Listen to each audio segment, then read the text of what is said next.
All right. Welcome, everyone. And thank you for joining us today in this question and answer panel that we have prepared for our grantees, Fulbright grantees, who are preparing to leave their home country and start a new program here in the United States. My name is Ayad Zain. I'm the director of the Fulbright program at Amethyst, and it's an honor to be here with you all and with our panelists. We have a lot of questions that we received from a lot of you. And just to manage expectations, I don't think that we have enough time to answer all of them, but we're going to try our best to go through as many of these questions as possible. And for those of you watching us live, if you have any questions, you can ask those in the chat. If we're able to answer any of them, one of my colleagues is in the background. She will be looking at monitoring these questions. If we're not able to get to these as well, you can always feel free to reach out to us and ask us these questions separately. Not going to take long doing introductions. I'm going to allow our panelists who were kind enough to give us their time today start introducing themselves before we dive into the questions. Just a couple of housekeeping notes before we start with the introductions of the panelists. If you're a Fulbright grantee from a different region than the Middle East and North Africa, which is the region that Amethyst administers, you're welcome to stay. You're welcome to listen to our panelists. It's all generally beneficial information about arrival to the States. But if you have specific questions about your region or your country, please do make sure that you reach out to your LASPA or IIE advisor for further guidance, because we're not going to be able to answer questions that are specific to different regions, since this is not our area. So without further ado, I'm going to hand it over to our panelists to introduce themselves before we dive into the questions. Hi, my name is Mahmoud Abdel Karim. I'm a Palestinian Fulbrighter studying computer science at Auburn University in Alabama. And my favorite thing about Fulbright is the cultural experience and the exposure that it entails for Fulbrighters. Hello, my name is Raid Ganja. I am Tunisian Fulbrighter studying Masters of Fine Art at the Minneapolis College of Art and Design.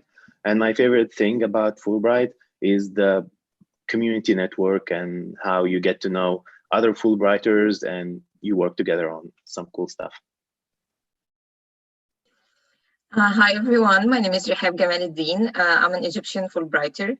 I study MBA at the University of South Florida in Tampa. My favorite thing about Fulbright is the reaction I get specifically from the academic staff at USF when I mention that I'm a Fulbrighter. They always smile and congratulate me on how this scholarship is prestigious and how a lot of people and how lucky I am just to get this scholarship. So welcome, everyone. Thank you so much for the introductions. And I'm really happy that, at least two of you noted the cultural experiences being the favorite part of your Fulbright experience so far, because really, for the Fulbright program and the program sponsor, the U.S. Department of State, this is really the priority and the main goal of the program is cultural enrichment and exchange of ideas and cultures and creating bridges and relationships between the American people and the peoples of regions from across the world. And of course, your degree is secondary. It is important, but the cultural experience is really the major aspect that we hope everybody will be able to maximize during their grant. And your fellow Fulbrighters here today with us will be answering questions that really go into detail about how this cultural experience is from the beginning until now. So to start us off, I'm going to start with a topic that is dear to everybody's heart who's arriving in the country, which is housing. I know many of you are apprehensive of how to find housing if you haven't already. So we've received quite a number of housing-related questions that we're going to tackle first. And any of our panelists can feel free to start to share their experience about these questions, and the others can add more as they see fit or as they see the need to. So one of the first questions is one of our audience, hopefully she's here with us, she's asking, if I wear hijab or any other religious sign, should I check how diverse a neighborhood is before I decide whether to live in that neighborhood or not? So any advice that you can give there?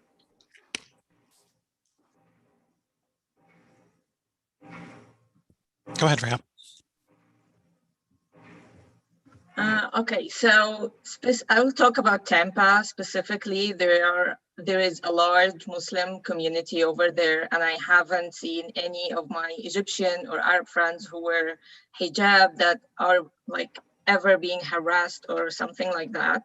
I would recommend, yes, try to research the area, but I haven't seen anything racist towards any Muslim or hijab wearing Muslim in the streets, either in Tampa or in South Carolina, where I visited my husband a couple of times. And South Carolina is kind of different than Tampa. It's not as diverse. However, like there is still a Muslim community. People accept differences. I haven't seen like this type of racism anywhere, but yes, research it, but don't stress over it. And as long as you respect everyone, just expect that they're respecting you back. Like no one is going to harass you or like treat you differently, or that's at least what I have experienced so far. Thank you so much, Rhea. Mahmoud, you have something to add? Yeah, I just wanted to add that even though some states are not as diverse as other states, so I go to Auburn in Alabama, which is not very diverse, college campuses still tend to be very diverse. There's always international students. Anywhere you go on campus, you're going to see people from all over the world. So even though you're not in a very diverse place, your campus will be very diverse and you will have lots of international friends. So you may want to research it, but like Rahab said, it's nothing to stress about, usually on college towns. Thank you too so much. And I want to reiterate what you said in that, generally speaking, US campuses are quite diverse. There are a lot of international students, and everybody's in the area and the community is used to see international students and working with them, from housing to supermarkets to restaurants and whatnot.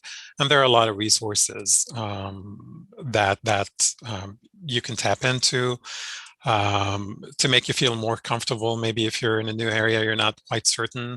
There are student associations on university campuses that can help you mitigate any sort of apprehension you may have about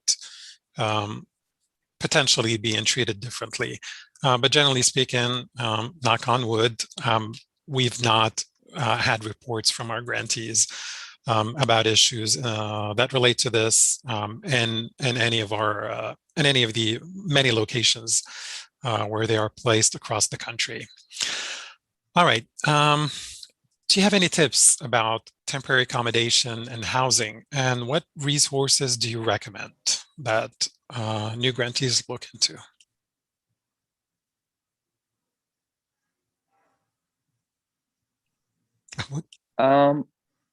Sorry if I interrupted you. I just wanted to say I'm one of those people that looked for temporary housing during the summer because I have an internship. So I needed something that's for like a couple of months.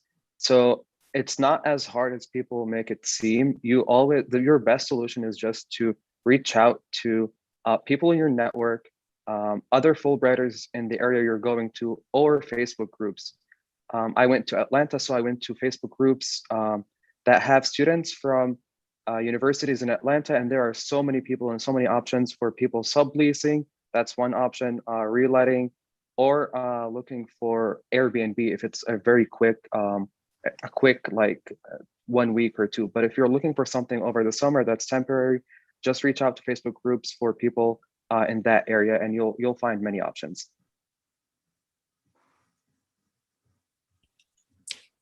Anybody would like to add something? Or yes, sir. Go ahead. Yeah, if you're talking about like temporary housing when you arrive to the US before looking for, let's say, off-campus housing, some of the universities can provide temporary housing for international students when they arrive, but it's up to the university. So you can like email your university or your international student advisor and ask them if that's possible or not. Like I've heard like some universities that can provide temporary housing for a week or two or something if you're an international student. Thank you. And do you have any specific advice to finding long-term housing? So the places that you eventually ultimately ended up in, do you have any resources that you can recommend to incoming grantees? For me, I chose to stay on campus because it's the closest, and like in here in Minneapolis, living on campus is kind of slightly cheaper than living off campus, which is not the case in every campus, by the way, but at least in my case, it was very helpful to live on campus. So that's why I just chose to stay on campus, and it's very comfortable and I like it so far. Good. Rahab Mahmoud, do you have anything to add about permanent housing, finding them? Go ahead, Rahab. Yes, I would say check the Facebook groups, because there is always Facebook groups when it comes to like the university housings, people subletting, or like people have feedback on the apartment complexes, especially if you're planning to live off campus, which is in my case was a lot cheaper than on campus housing. Also, try to have Google Maps. It's very important, like having it in front of you while you are researching complexes. Know where the supermarkets are, if it's within walking distance, if the university offers some type of transportation buses that's specifically to the university. Is there a bus stop near that housing or not? Like these are all very important things. You don't want to live far away from the supermarket, especially in the beginning. If you don't have a car or there is no bus stops in front of your complex, this can be difficult. So always research Facebook groups. Always be aware of your surroundings. Try to plan how are you going to commute from that place to your university or the supermarket, and try to connect with either other Fulbrighters or other people from your network who live even in the US or know someone who lives in the US. This is always very helpful. So yeah, those are the things that I think you should consider before signing a lease. Thank you. You brought up good points, which segue really well into some of the other questions about housing that we've had. Which is about any advice that you have living on campus versus off campus. You touched on that a bit, and the best or least expensive place to look for furniture. So just I would like to note something before you give your feedback or experience on this, and that you have to also think, like for instance, I'm sure Riyad has a completely different experience from Mahmoud and Rahab because he's in a colder place. So living on campus is a plus for somebody who lives in a cold place that sees a lot of snow during the winter. Same thing if you're going to Alaska, for instance. It's really hard to wade through 6 feet of snow to get to your campus if you don't live close to the campus. So these are also things that you need to think about when you're making these kinds of decisions. And you don't have to make the final decision before you arrive. You can do temporary housing and see how things go. Please go ahead if you would like to share your experience. Anyone? Nope. All right. Any of you stayed with a host family?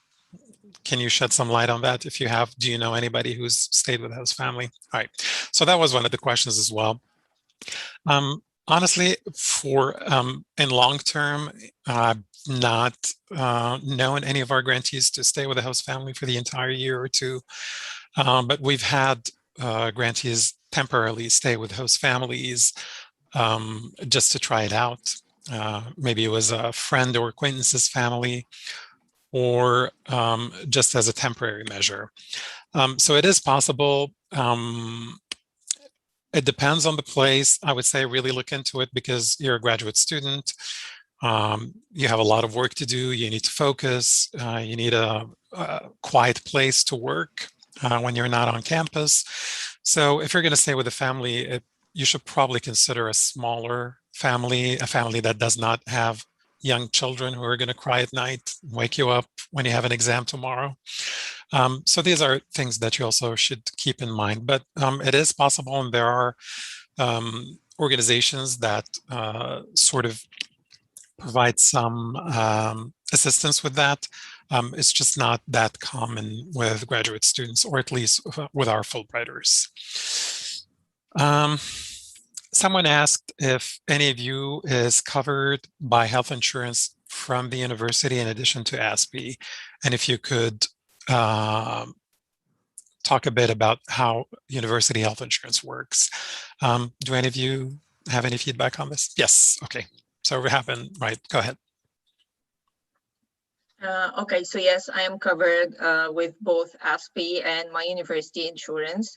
How the university insurance basically works, you just register for it, confirms with your Amid East advisor that they will pay the full amount.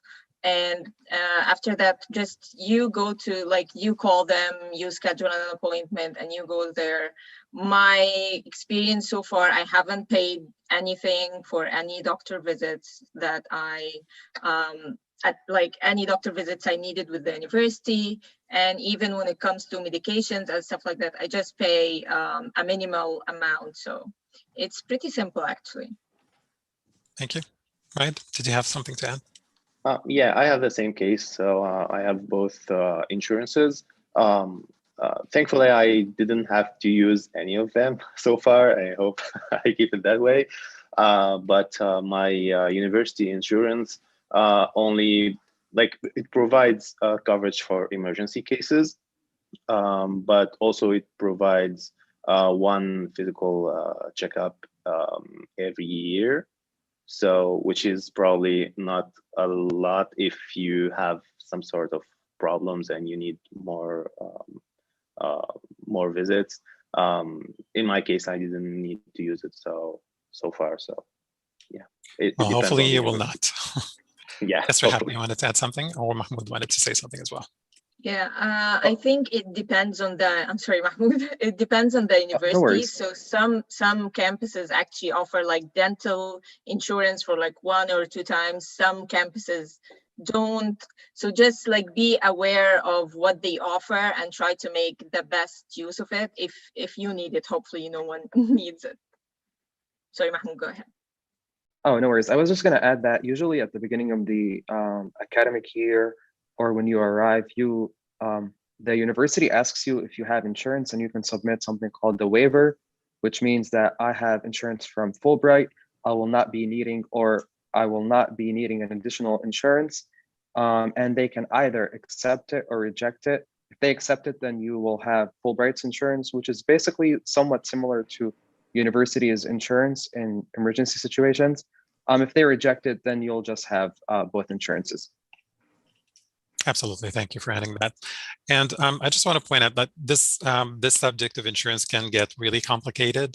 So to ensure that you have the best advice, please do reach out to your Amid East advisor, or if you're sponsored by another organization, reach out to your advisor to figure out exactly what the situation is. But what Mahmoud said is generally how we ask grantees to go about university insurance. But there are countries within the MENA region where we already have the university health insurance. So it has to be there, but this does not apply to all countries, even within the region, even with Amides grantees. So don't check with one another is what I'm asking. Please check with your Amides advisor, because even within the same region sponsored by the same organization, each country or area may have different policies about health insurance. All right, thank you. That was informative. Oh, just a quick note about that. When you have both insurances, and this is something that we're going to talk about when you come to the US, automatically your university insurance becomes the primary insurance. So you cannot use ASPE right out the door when you go and seek medical assistance at a doctor's office or, God forbid, a hospital. You have to always first present your university insurance information, and then ASPE may take care of any leftover amounts that your university insurance did not cover. And I underline the word may here because they are secondary when you have another insurance. All right, another subject that is dear to everybody's heart, money. Somebody's asking, one of my main concerns is the stipend. How can I manage the stipend efficiently, especially in my host city where housing takes up more than 40% of my budget? So what can you advise the student? Yes, go ahead, Rahab. Yeah, the first thing is 40% of the stipend for housing. That's great. Most students pay up to 60%. So if you have 60% of the stipend left, you're going to be fine. No need to stress about it. And even if you pay for housing up to 60%, you are still fine.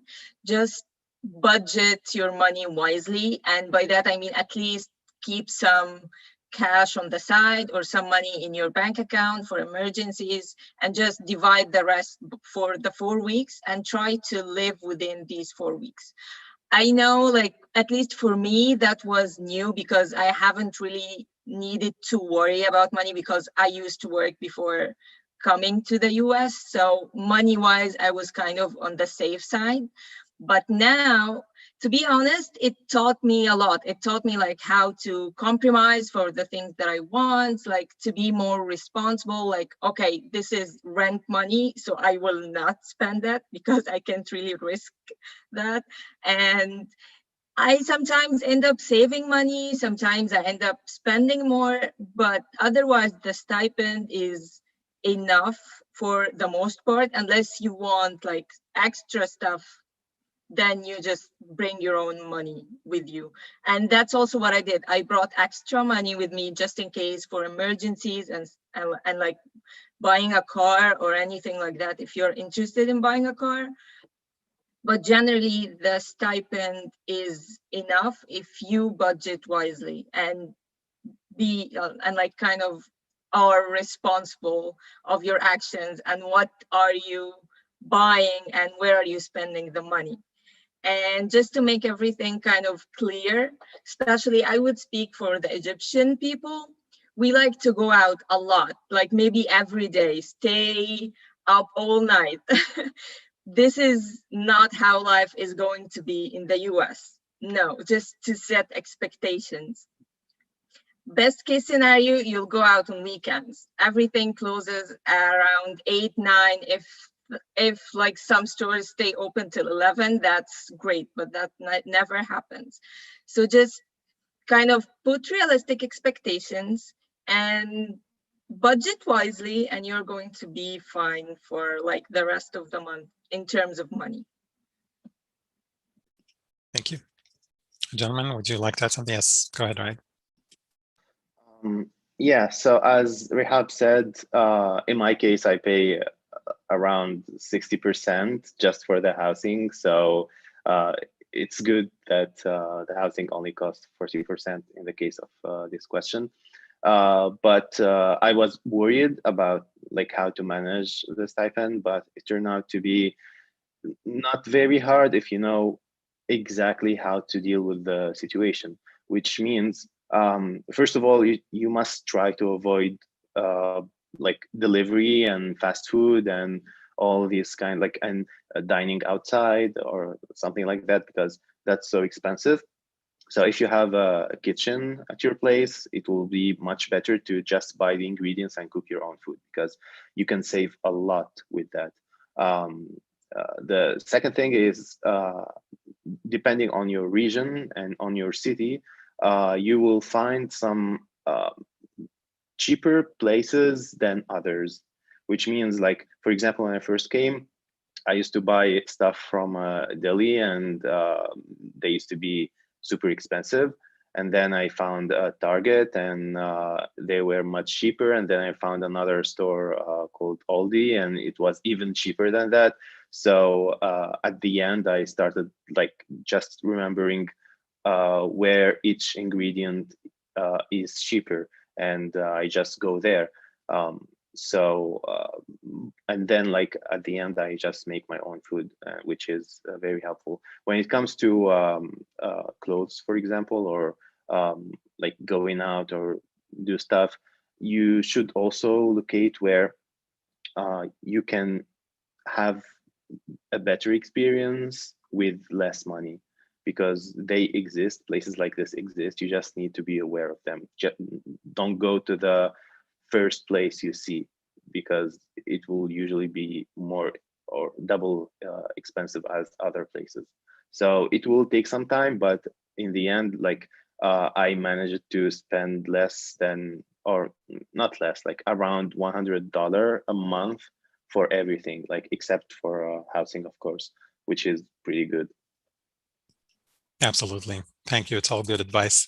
And I want to add to that, planning is really easy. I mean, it can be as simple as a 10-line spreadsheet. Just put down what really absolute necessities you need to have and you need to have money for.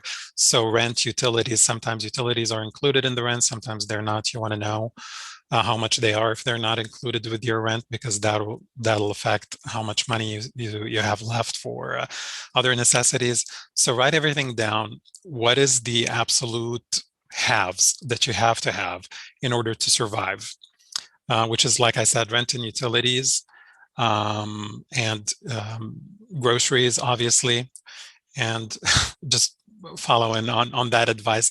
It's healthier. It's not just cheaper, but it's healthier if you cook your own food, because you know what's in it. You're never going to cook a meal that has 18 lines of ingredients in it. That's just not going to happen. And this is sadly the case in everything that is packaged or prepared. So you're going to be doing your health a favor if you cook, but if you don't, then our friend's advice here is really shop around. And this is the advice that I give actually for everything.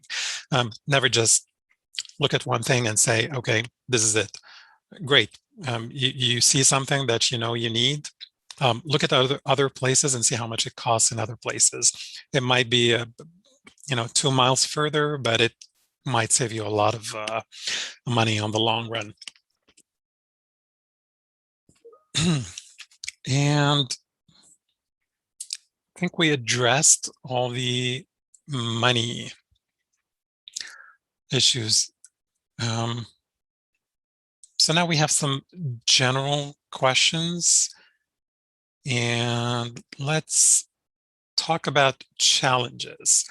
What, in your case, and I'm going to ask all three of you if you please can respond to this, what are the biggest challenges that you faced when you first arrived in the States, and how did you overcome these? Go ahead, Mahmoud. I think the biggest challenge was, and this is general for everyone, was COVID and dealing with COVID. It's really hard being a master's student in a new place where you want to build a support network and meet new people and do cultural exchange experiences when everything is closed. So the biggest challenge was just finding yourself in a place where it's basically, I don't want to say empty, but it's challenging to do new things and meet new people when everything is on Zoom or through Discord or stuff like that. But you get used to it, or not get used to it, but you start joining clubs or attending events virtually, saying that this is better than nothing. And then it actually becomes a good thing. You meet lots of new people through virtual events, or study groups or Discord channels. So I think that was one of the biggest challenges I faced personally. Thank you. And hopefully, virtual will not continue to be the norm this upcoming year for all of you and for everybody who's coming in. So fingers crossed, things are going to work out and we're going to slowly move back to in person. Yes, right. Do you want to add something?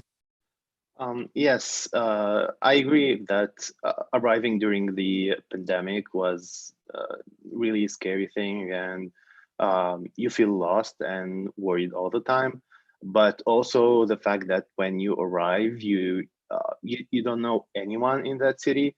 Like even in case of emergency or if you need help or something, you don't know who to ask, who to go to, and you have to almost deal with everything by yourself for the first week.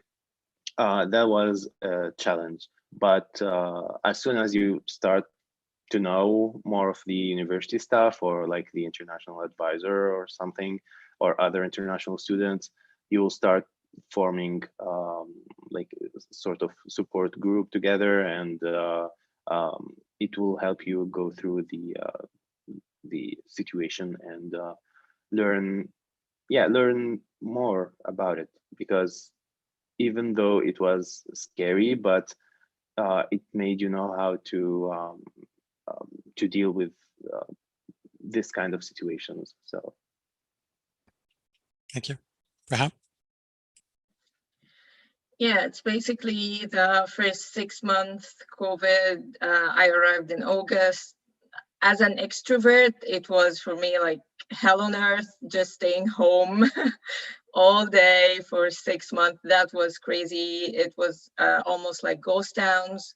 But I would just encourage everyone, if you are in the same situation, try to reach to other students, specifically international students. They are very welcoming and they are going through the same things.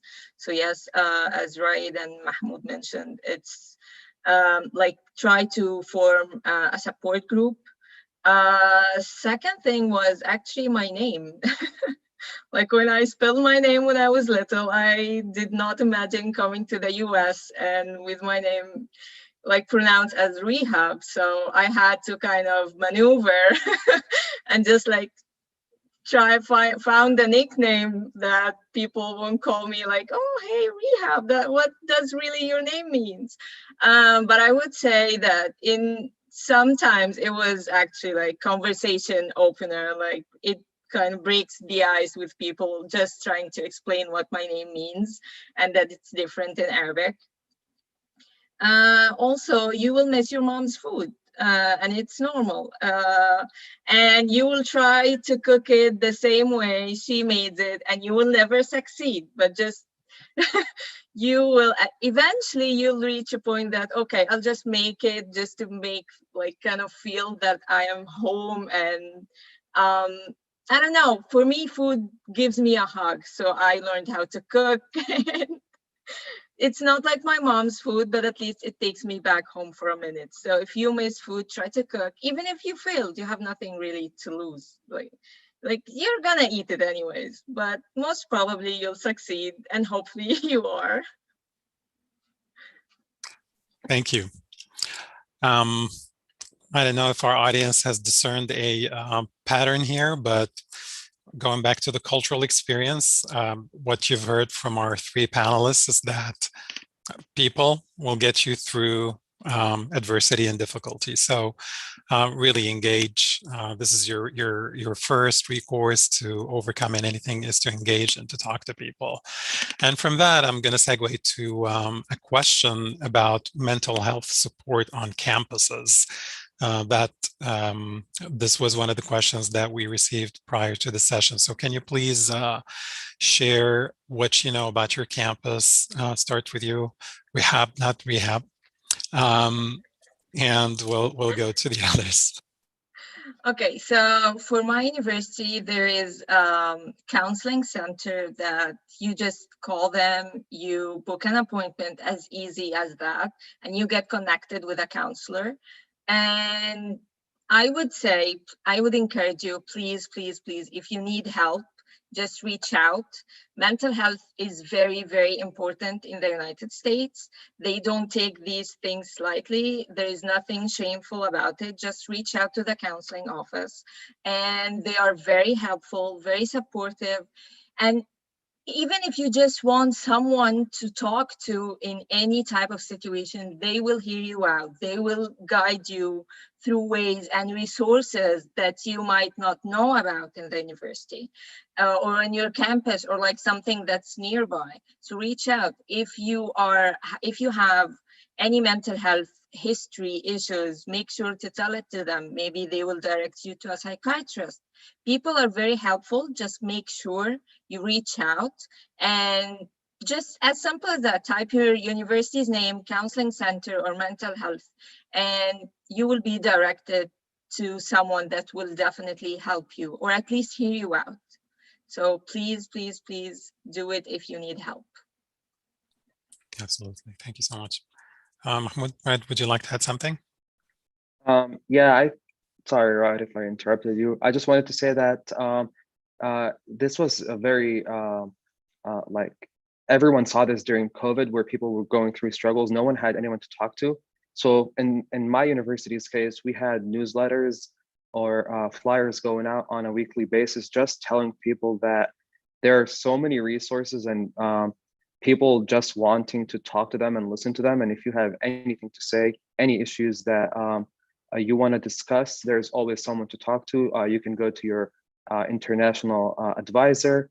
You can go to your counseling center on the university. So speak up and speak out. There's always someone to listen to you, and don't feel like it's a shameful thing. It's very normal, and there's resources out there for you. Absolutely. Right. Yeah, I would like to add that if you feel worried or something, be sure that whatever you say to the counseling office, it will stay private between the two of you. So you can literally let everything out, especially like you can mention that you're missing your home. You can mention that you don't feel, I don't know, sometimes comfortable, you feel tired, you want to cry, or I don't know, anything like that. And they will help you, and you shouldn't be afraid that they will like leak your information or something. So you can just be honest, and probably, yeah, you can be the most honest with them. Absolutely. Thank you all for your feedback. Definitely, I mean, just like Ryan mentioned, generally speaking, health information, including mental health information, is privileged and protected by US federal law. So nobody can, even if they wanted to, not that they will want to, nobody can share anything that you talk to them about. So please do reach out to counseling centers. As Rehab said, they will assist you if they can. If they cannot, they will refer you to a psychiatrist. The psychiatrist will evaluate the situation. If they, along with you, determine that the best course of action is maybe medication, they will prescribe that. And in addition to the university resources, also please keep in mind that part of ASPE, there's something called ASPE Assist, which is specifically also for mental health counseling. It's a phone number that you call. You want to read about this in the ASPE guide. If you haven't reviewed it, please do review it. We encourage you to review it before you arrive in the States so that you understand what ASPE provides and the resources available, including ASPE Assist. So really important issues. I understand that this can be taboo in some countries or regions in the world, but as you heard from everybody, that is normal here. And I think in most parts of the world, it has become normal during COVID because we all suffered at one level or at some level and needed help. This is going to sound like a cliche, but the first step to fix something is to acknowledge that it's there and to reach out for help. Nobody can help you if you don't ask for it. They're not going to be able to read your mind or know what you're going through just by looking at you. Some of us are better than others in hiding how we feel or how we are doing in terms of mental health. So just reach out, talk to someone, whatever it is. Nobody's going to judge you. The counselors are there for that reason. They're not going to judge you, and they're not going to ridicule any sentiments or emotions that you have. You have to talk to process these, to go through, what you're feeling, and then to have a path forward to be your best self. All right. We're going to go back to money. Do you have any thoughts to share about opening a bank account? How was your experience? Because we know each bank is different and they may require different things. So just quickly, if you can let the audience know what processes or documents you needed and how easy or difficult it was to open a bank account. Ladies first, we're going to start with the HAP move provide. Actually, opening a bank account was very easy. I just had my passport and my Egyptian driving license, because you need at least 2 forms of ID. And they accepted my Egyptian driving license. It was fine. I just had to schedule an appointment before going to that branch. And once you open your account, they give you a virtual card that you can use at any place using Apple Pay, Samsung Pay, until you receive your card in the mail. So it's actually pretty easy, pretty smooth. I didn't have to carry cash along with me for a long time. Just keep a small amount for emergencies. But just know, I think it's the normal in the US not to carry cash. I hardly see anyone carry cash. So just go to the bank account, deposit most of the money you have, and it's as easy as that. Thank you. Right? First of all, you need to look for the closest bank branch to you, because you will need it a lot in the future. So don't go to like any bank because you heard their services were better or something, but they're far away from where you live. So you need to look for the closest one to you.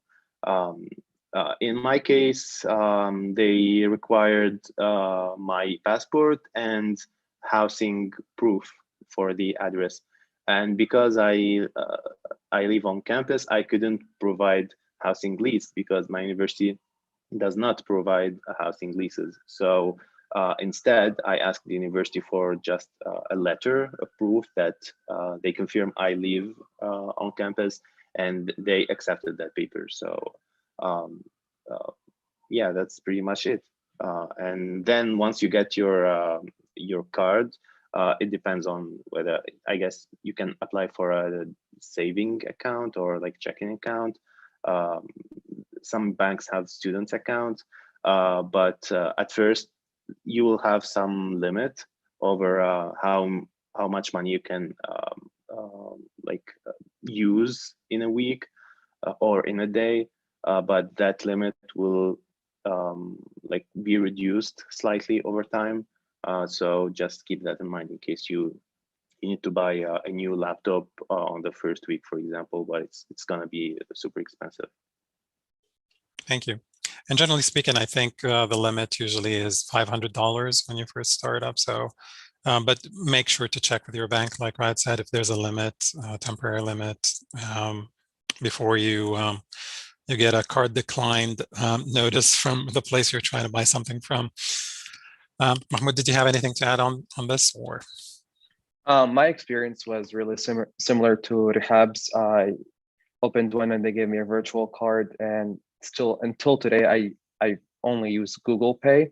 I never carry cash, and I don't even need to carry my card around. So it's been simple. Good. Well, hopefully Google servers won't crash on you one day when you need some cash.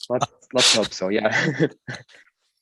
All right. I'm going to skip over a section here and talk about transportation. If you can give any advice or share your experience about public transportation. I know, Rahab, you said you have a car, so it probably didn't work out for you to use public transport. No, right.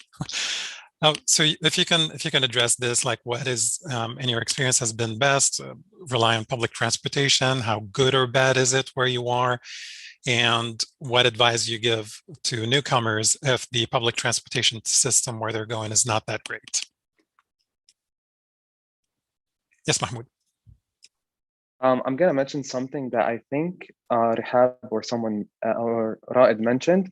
When you come here, it's really simple to create a custom Google map and just pinpoint the places you want, your department, your housing, the nearest coffee shop you want to go to, the nearest store.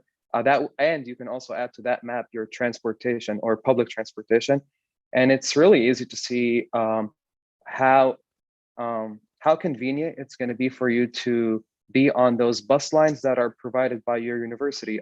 Some college towns have public buses other than the university buses. Sometimes you're going to need an Uber, so it's really good to know where you're going to be going the most and what's the best and easiest way to get there. Sometimes it's going to be the most convenient for you to buy a car. That'll be cheaper. For my case in Auburn, there's university buses that are free for students, and they can take you anywhere, not only in the campus, but like most of the places you would want to go to in Auburn for free.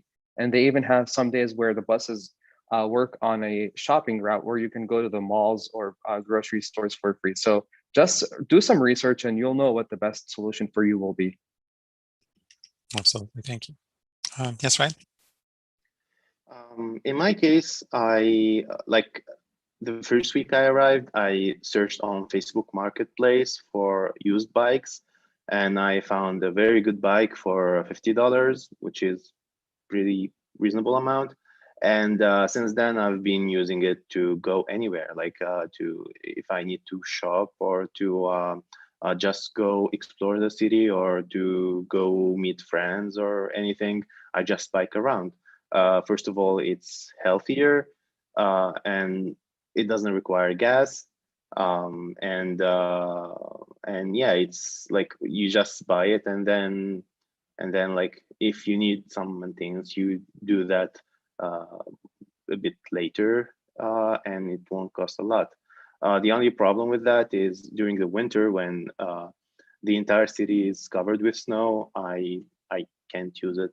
So on that time, I usually go to use public transportation, which is buses. You can just apply for a like sort of student card or something. I don't know the exact name, and you can like ride it for free during that that month. But it depends on the city, so it changed.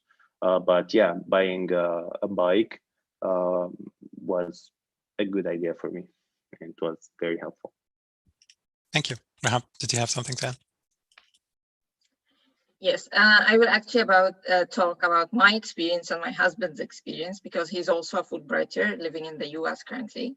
So my experience in Tampa, so my university have transportation. They have buses that goes around campus. Like it doesn't get you everywhere, but it might get you to the supermarket, to the coffee shop, to the library, and it goes all around the university.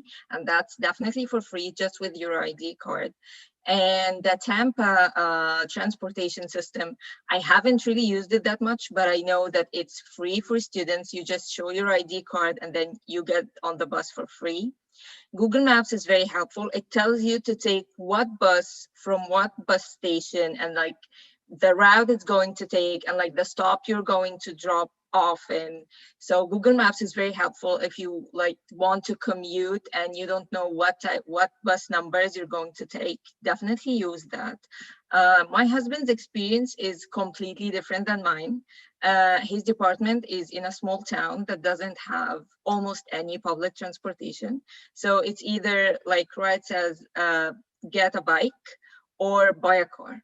So some towns might not have a good public transportation and you will have to either buy a car because you will suffer, and unless you live very close to that department or that campus or campus in general. Thank you. And always keep an open mind, because maybe the best solution for you is going to be a hybrid of several things at a time.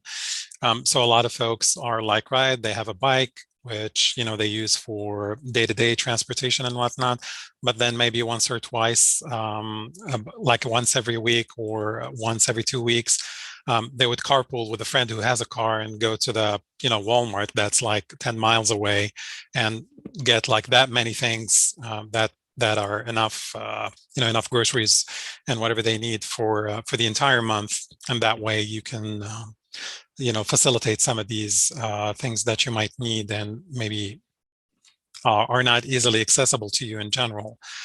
And places that where the university may not have its own public transportation system, they typically will have some sort of agreement, as our panelists mentioned, with the university to either provide free or reduced fare rides to students when they present their university ID card. So always check these things to make sure that you know all of your options, you're aware of them, where they get you, like Rahab said, and choose the best method to get where you need to go, especially if we're talking about maybe your doctor. Hopefully you're not going to need one, but one of the things that you want to do when you first arrive is to look at the network and see which doctors or providers are closest to your location, and then map in your head how to get there or how quickly you can get there if you need to. So yeah, I mean, it's going to differ. It's going to vary. Some cities, probably more so than in the suburbs, they have a phone app that you can download, which tells you exactly what bus route or train or subway you can take to move from point A to point B, and they have schedules and statuses that are updated all the time. So you can do that as well. So just know your options, because it will definitely make your life easier, and you don't have to figure all this out on your own. There are other Fulbrighters, and you have your international student office to ask about these things. And let's see, we have about 8 minutes left. So we're gonna move to cultural adjustment. I have maybe 1 or 2 questions about the cultural adjustment that have been asked, and about the educational system in the US and adjusting to that. So everybody's concerned about how it's been to adapt to a different culture, especially those who have not traveled before. Even if you have, the 3 of you traveled before, but talking about or thinking about your experience coming to the US, can you share a bit about how your adjustment experience was, how quickly or slow it happened? It probably was slow because of COVID, but if you can share some of that and help our audience think of ways to mitigate cultural adjustment, some of which we've already discussed, like counseling and whatnot. But what was your method? I would say I haven't really had an enormous culture shock coming to the US, since all of us grew up watching movies. It's like a movie, but not completely living like in the fancy Hollywood movie. People are friendly. They will smile at you. It's fine. But I would say the US is kind of more convenient. For me as an Egyptian, everything was so easy to get. Everything is approachable. Amazon is there. It makes your life way easier. If you want to buy anything, the Facebook Marketplace is there. Cars are very cheap.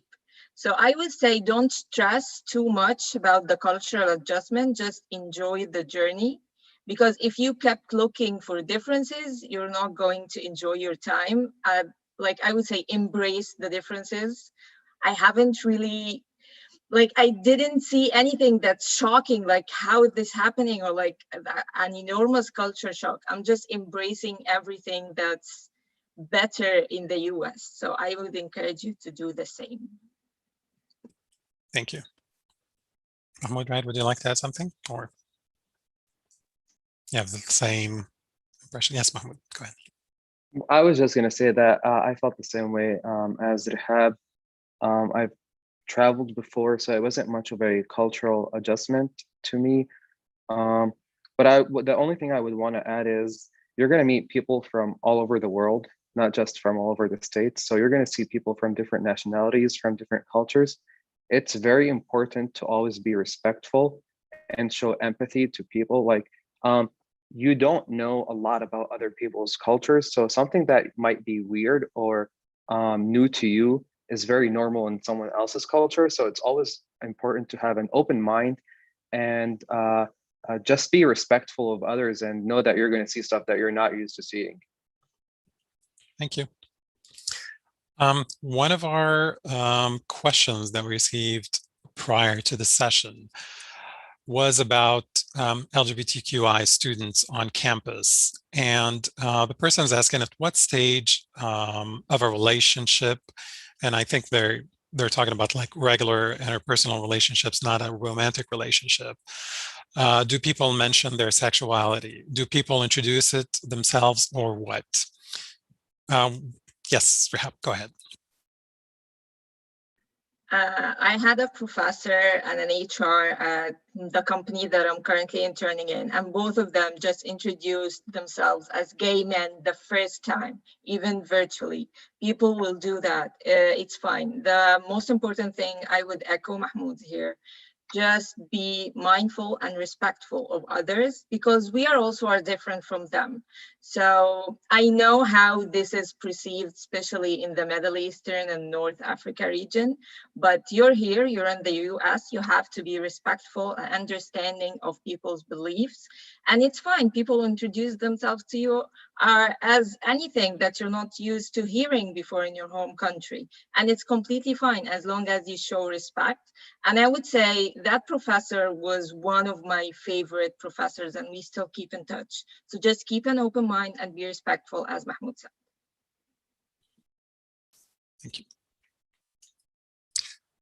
All right. So how about adjusting to the new educational system? What kind of resources in the last minute can you give our audience to benefit from, like writing centers and whatnot on campus that helped you adjust to the new educational system? Yes, Mahmoud.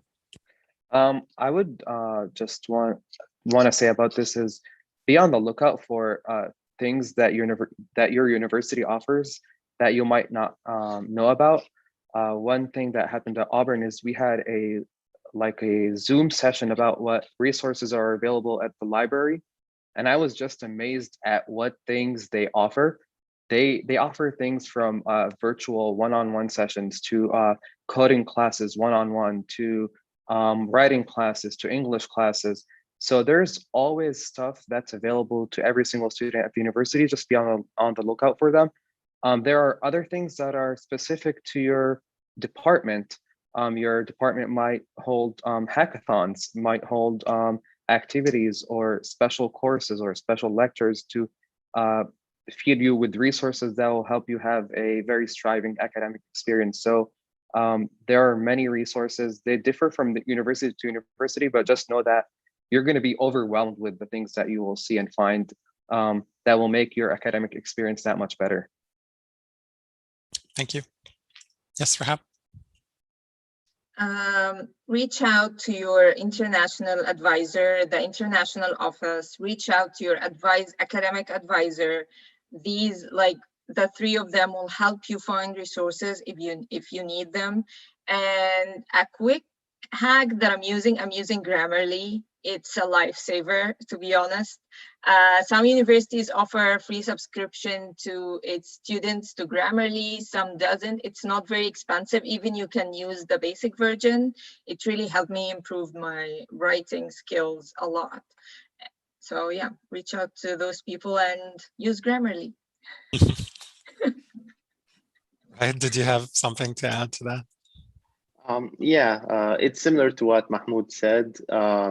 In my university, we have a learning center where you can like schedule a meeting on one-on-one, and you choose like the topic, and they will put you in touch with someone from that field, and they will help you with any questions you have, or like you can just show them what you made, and they will help you improve it, or and it's not just for writing and reading.